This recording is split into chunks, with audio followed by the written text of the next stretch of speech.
This city, Lviv, is considered relatively safe. It's in western Ukraine. And yet there were 2 air raid alerts within about 8 hours this morning. People here in the hotel where we're staying, most people went downstairs into the basement and waited for the all clear, which took about an hour. People were anxious, obviously, and concerned and worried.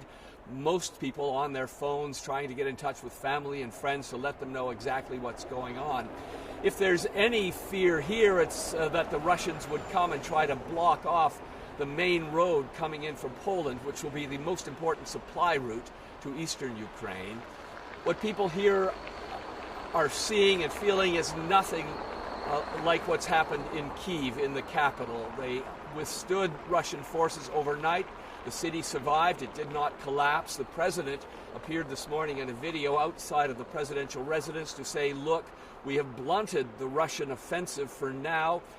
He said, I'm staying, I'm not leaving. The Americans have apparently offered help to get him out of the country if he wants. He said, look, I want ammunition. I don't want a ride. The Ukrainians have said about 189, maybe 200 people have been killed so far. They've asked the Red Cross to help with the recovery of the bodies of Russian soldiers. Ukraine says about 1,000 Russians have been killed. We have to be very careful about the numbers that we use because both sides may be inflating figures as part of their propaganda. There's still a rush to leave the country, people heading towards the east, to surrounding countries here, to Slovakia, to Hungary, especially to Poland. The United Nations said about 120,000 people so far have crossed into Poland. Poland says it will take as many Ukrainians as come their way.